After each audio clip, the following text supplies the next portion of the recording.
Hello and welcome back to the MLB DFS Slate Breakdown for Wednesday, May 15th. We are here. We got 7 games to go over tonight. There's 2 slates on the day. We will be going through the main slate, though, as I need to give you time to actually view the show. Now, we are going to, as usual, go through the winning lineups, the perfect lineups, pitching to consider today, and followed by some stacks to consider. I think this slate is a fun one, and we're going to dive straight in. But before we do, come join us at LineStar. We got these promo offers right here I got to bring notice to. You sign up for any of them. If you are a new customer to any of them, you deposit at least $10, play through it a little bit, and you can get 1 free month of LineStar. Try us out for cheap using a new partner. I like it. Let's get into it. Let's have some fun today. All right. Starting on FanDuel, get over to the perfect lineup, and Chris Sale just dominated yesterday with a huge score. Hitting wise, it was all over the place. We had a lot of 6-7 run teams, and it just kind of made for no stacks coming into the perfect lineup. However, it also translated to the FanDuel winning lineup. They had Michael Wacha, who put up 46 at a way cheaper price, but there were a lot of pay-up options that kind of went nuts yesterday, and that kind of hit for the guys. So, to be totally honest, it kind of looks like this guy entered his cash lineup, and it just happened to go nuts. He had the little 2-man Dodger stack. Outside of that, no other stacks. Matt Olson just went nuts. Hopefully that is the start of Matt Olson finally heating up and hitting for the Braves. Because so far the offense hasn't been that great, but somehow the Braves still keep winning. Benson went nuts. Rosarena had a home run. Goldschmidt got a stolen base to get it done. Outside of that stolen base, he wouldn't have got there. And Alex Bregman is hot right now. Had a huge game the other night and a decent game last night.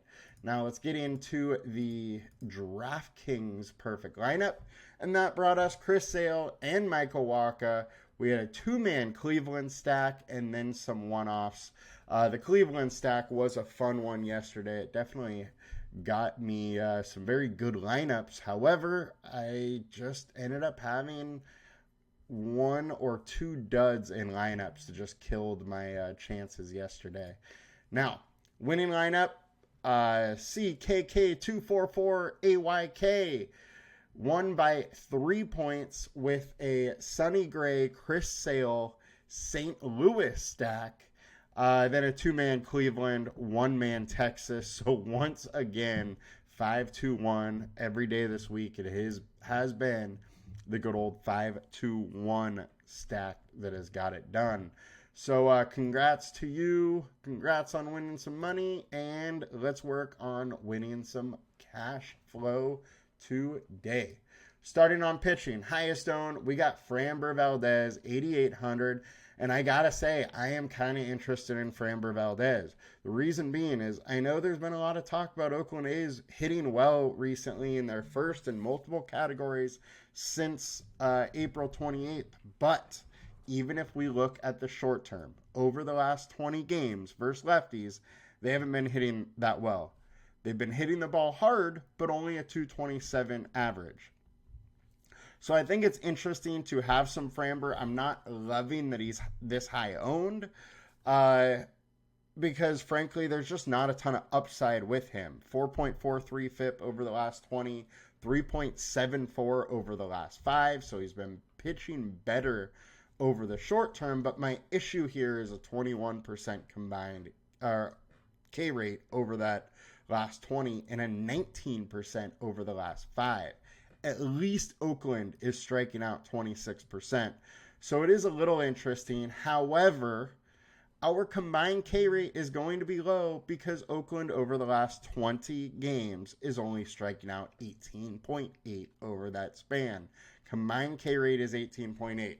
So I do like the spot, but I very much worry about the upside in this spot. Framber Valdez hasn't been striking people out. Oakland hasn't been striking out. Andy's highest owned. For those reasons, I'm probably going to come in under the field, even though I like the spot for Framber, and I think he probably has a good game. Next, we got Pablo Lopez.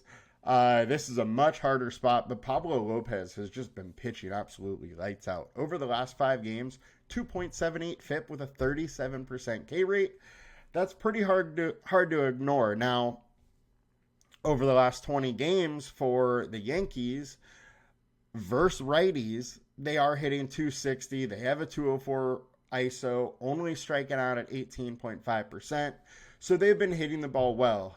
This is a situation where, I'm going to probably take some shots on Pablo Lopez with the upside that he's bringing with that just spectacular strikeout rate that he's had over this short term.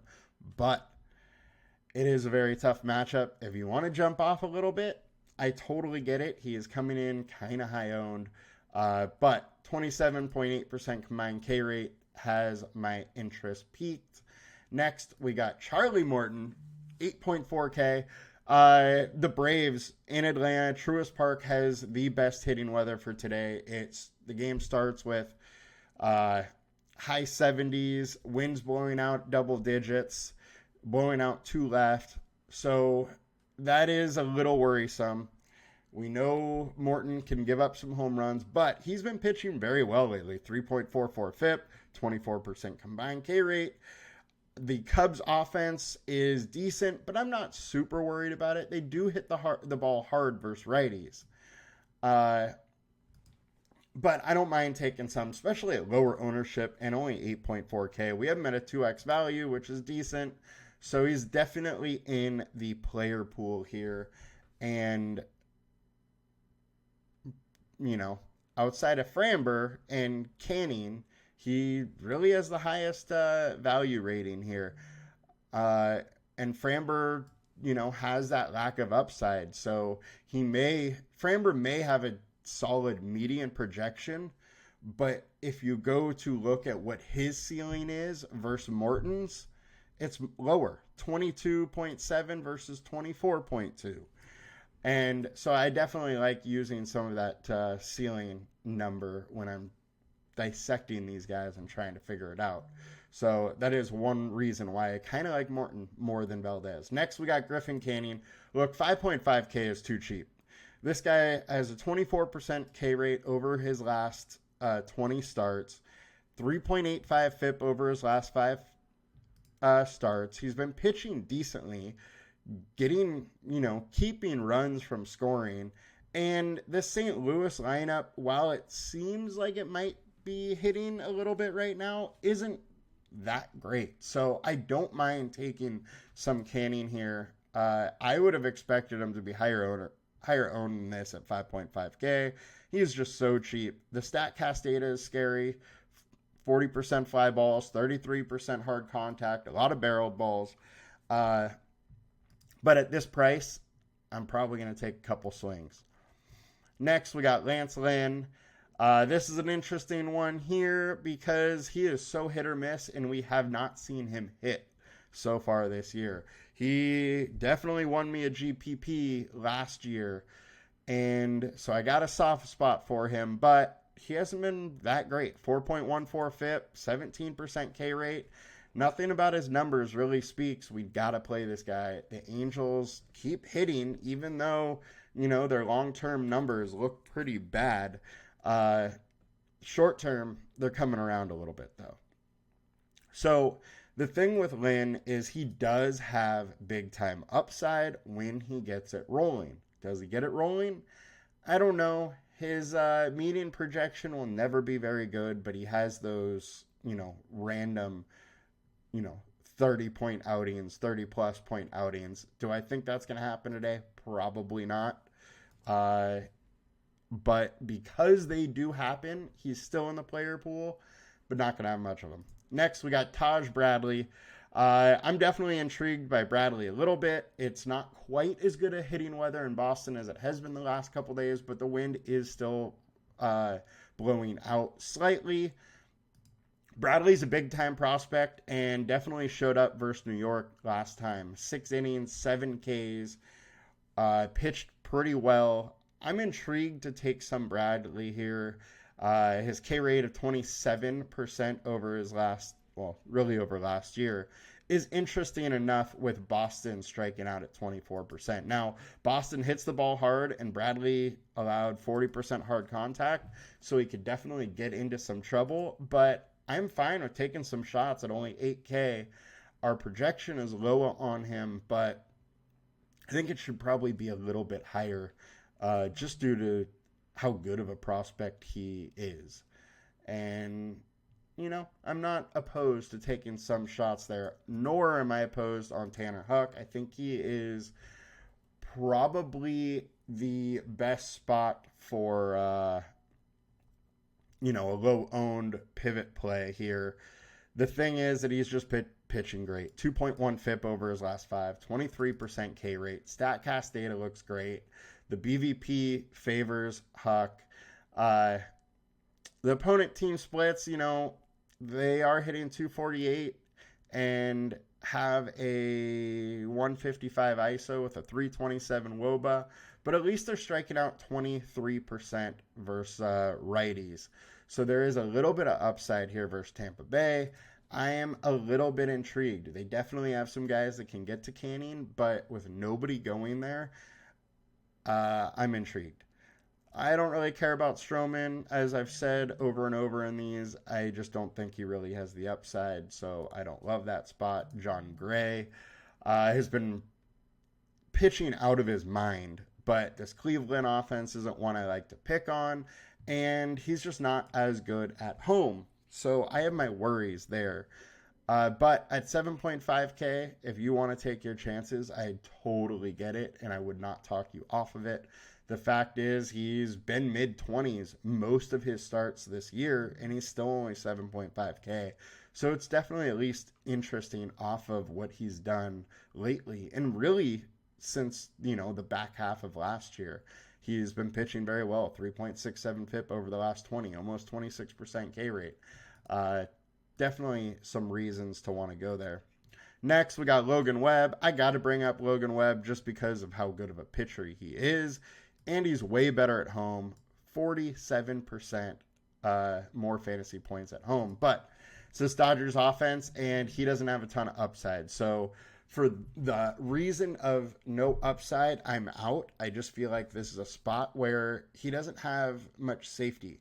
I can't count on his Ks to keep that floor up, and I would be shocked if he doesn't at least give up 2 runs, which will counteract that small number of Ks. So I just don't think there's much upside in that matchup, and I just can't really get there.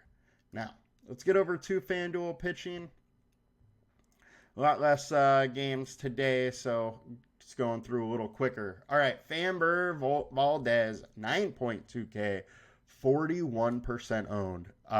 This is a spot with that kind of ownership, then I might be out on him. Like I said earlier, I just worry about the upside here. Can he get it done? Can he get us into the 40s? Yes. But at 40% owned with his lack of upside, I think it's a little more of a struggle to get there than it comes off to be. The fact that he gives up, that the opponent has a 280 split ISO versus him. He hasn't been great. He at least keeps the ball on the ground, but 35% hard contact. I just don't love the outlook at 9.2K with this high of ownership. And now that I said that, this is going to be the one day that chalk pitching actually comes through, because it hasn't been so far this week. All right, Pablo Lopez, obviously same spot that I just talked about. I'm definitely intrigued because of the upside at half of the ownership of Valdez and not that much more expensive. So I don't mind going to some Lopez. Charlie Morton, very interested in. And then Lance Lynn at 7.1K. I am very intrigued by that on FanDuel, where he's going low owned. We know he can, work deep into games. They have allowed him to go over 101 pitches. The Angels offense, while it's been working, isn't that great. I am definitely a bit intrigued by him. Canning, 6.5K. I gotta say I'm a little intrigued by this too. Fact that he's at 3.85 FIP. We know there is strikeout upside based on his history. It just hasn't been showing this year. He's got to be in my player pool a little bit here. Just the value is there. If we want to pay up for offenses, Lynn, Canning are great ways to do it. We know they can work deeper into the games. Tanner Huck at 11K is wild to me. Don't think I can get there at 11K versus Tampa Bay in this spot, but he's been pitching great. If these K rates were higher, I would consider it more, but I just can't do it with the K rate. Similar to Webb, where I just don't think the Ks are going to be there enough when he gives up, 1-2 runs. Taj Bradley, 10.3K is a pretty wild number here. It's another spot where I have a hard time getting there at that price. And then John Gray is expensive. Assad is meh. Logan Webb versus the Dodgers. So pitching-wise, pretty tough here on FanDuel. And I think I'm pretty much sticking to Canning, Lynn, Morton, Lopez, and Framber. But Framber, I'm definitely going to try and push down a little bit. I don't want 41% Framber. I will probably come in 15, 20-ish% on him, I think.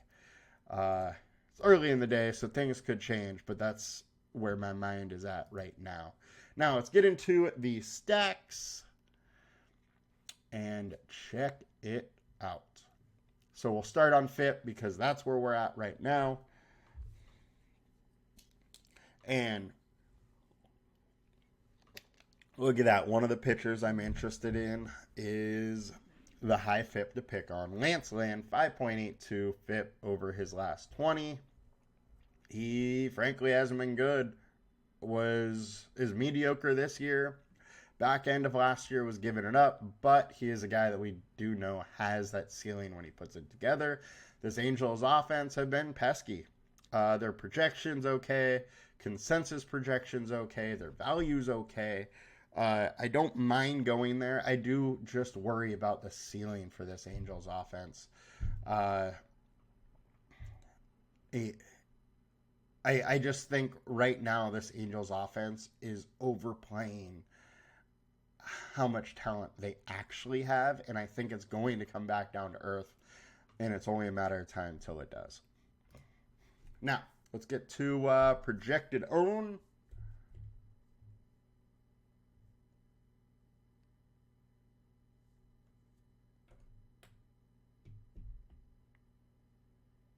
All right, highest projected own here. We got Texas Rangers versus Carlos Carrasco. I actually do love this spot. 5.47 FIP over the last 20, 6.18 over the last 5. Carrasco hasn't been good. He hasn't been working deep into games. I think Texas is interesting. Now, at 80% owned, it's still not too high for me to say no, but I don't absolutely love it either. I think there are some other places we can go that I might be a little more interested in. St. Louis is popping up versus Griffin Canyon. This is one of those spots where I could go either side of this one, but I do kind of prefer the Griffin Canyon side over the Cardinals side. And with Cardinals coming in high owned, I am a little less likely to want to go there. Projection.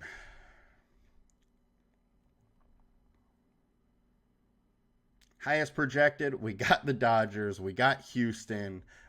Houston is a spot where I think it's kind of going overlooked right now versus Aaron Brooks. Look, Aaron Brooks wasn't good in the minors. He's just going to be an opener. And I know this Oakland bullpen has been very, very good, but it's really just a couple of their back-end starters that are very good. We have not seen them really have to do too many bullpen games, and I think you're going to be able to get to this Oakland bullpen in a bullpen game. So Houston is one that I'm interested in. They're not going that high owned. They're not that expensive. Solid projection, solid consensus projection. Has some safety, has some leverage. It's a very interesting stack for me. Dodgers are obviously interesting versus Logan Webb, but I'm going to tell you straight up, they're going to have a hard time scoring 5+ runs. So I don't love the Dodger stack today. I would much more prefer, the mini Dodger stacks rather than the five banners. Boston's popping up against Taj Bradley. Bradley has a 5.72 ERA dating back to last year, so it makes some sense that they would be stacking a little bit. But remind you, this guy is a very good prospect and could probably get it done. Marcus Stroman, 6.36 FIP over his last 5, 4.49 over his last 20. He hasn't been that great. And this Minnesota offense has been kind of pesky and can score fantasy points by stealing bases, hitting home runs. They have some power. They have some speed. I'm definitely a bit intrigued by them. Tanner Houck has been a little worse at home versus Tampa Bay. It's slightly interesting, but don't absolutely love it. Going to the value spot for the day, we got Boston all over the value spot. Now, they are cheap, so I'm not super surprised by seeing this, but I also don't love it. Oakland is popping up versus Framber Valdez, which that's very interesting, just due to the whole leverage idea with Framber being super high owned, and Oakland, has been hot, so I don't absolutely hate that. And let's check the ceiling.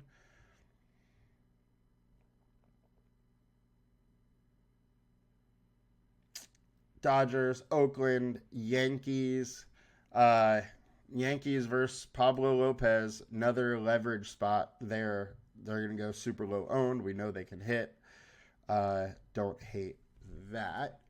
Let's check out good old teams here. So Atlanta Braves, we actually didn't even talk about there. They have the highest implied total. Javier Assad has been solid, but I think he's kind of pitching better than who he really is. And very nice hitting weather. If Matt Olson is breaking out of this slump, I think this Braves lineup is super interesting. And the Cubs bullpen has just been kind of meh. Houston, one of my favorite spots today versus Aaron Brooks. Texas, we went over. Absolutely interesting with them. Carrasco is not great, but this Cleveland bullpen has been very good. Dodgers versus Logan Webb. If they can get Logan Webb out of the game early, it becomes interesting. He is at least giving up a lot of hard contact and a high average exit velocity. Minnesota versus Strawman's interesting.